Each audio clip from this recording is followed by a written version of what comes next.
Hi there, my name is Wendy McNab, and I come from the Treaty 4 area in Saskatchewan. My video is about my mother who attended the residential school both in LeBret and Marival, Saskatchewan. Um, what I'd like to share with you is about the emotional journey I myself have gone on and also at the same time the emotional journey with my mother. Which is something that is not talked about as much, emotions and how that has impacted the relationships for all of us that have been impacted by residential school. One of the many things that the residential school has impacted is with the loss of language, then that means that there's the loss of words for emotions, which is very important in terms of the relationship with mother and daughter, specifically for this project was mother and daughter, and how that creates a wall or a barrier, and also a struggle for a mother and daughter to get to a point where they are both at the same time their authentic selves and also their authentic relationship as a mother and daughter. So with my video, what I'm sharing is that journey with myself and my mother and seeking that relationship,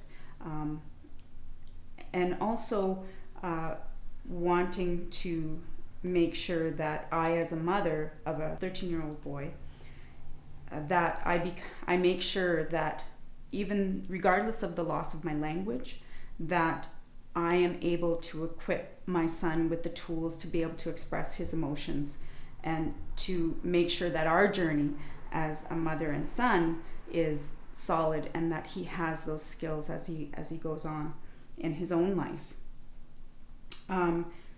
So with my video, it's a bit different from the other videos. It's as you'll see in it. But one of the things that I wanted to make sure and point out, because it was very significant, was you'll see in the image, one of the images where there's the beads, and at the same time you'll hear the Prime Minister Harper's apology.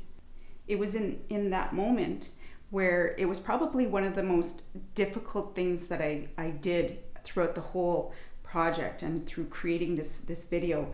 And at the time I didn't realize what it was, but it took me 4 or 5 times to actually sit down and finish that 2 or 3 second image with the voice and the music. But it was later on, as we've been doing this, that the reason why it was so difficult for me was that I was grieving the loss of family, not just my own family, but for generations. And everybody around us, family and friends that were all impacted by the residential school. So that piece, when you get to that one was very significant for me. But what I would like to share with everybody is that we are all on this journey to try and get to our authentic selves and to regain that,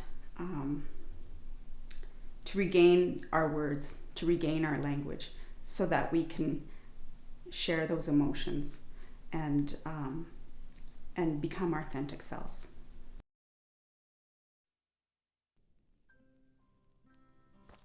Running was my screams, my loud voice, my ideas, my arguments, my joy, my truth, my conviction, my chaos, my thoughts, my quiet, my cocoon, my cheers, my madness, my soft voice.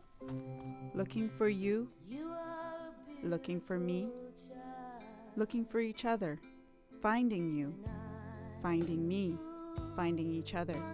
2 primary objectives of the residential school system were to remove and isolate children from the influence of their home, families, traditions, and cultures. Indeed, some saw it, as was infamously said, to kill the Indian in the child. All were deprived of the care and nurturing of their parents, grandparents, and communities. The darkness in my heart and soul moved outside of my body to become my self-comfort and my self-embrace. I learned to laugh at myself. I forgive myself for the mistakes I make. I'm not bad. I'm not horrible. In a garden of fresh-smelling flowers sits a young lady with dreams and aspirations in a world full of chaos. She does not quiet her thoughts. She gratefully screams her arguments and ideas. In deafening blasts of truth and conviction, does she see her beauty? The soft, quiet one who resides within the blooming rose, in the sweet-smelling perfumes and protected cocoon of the soft petals.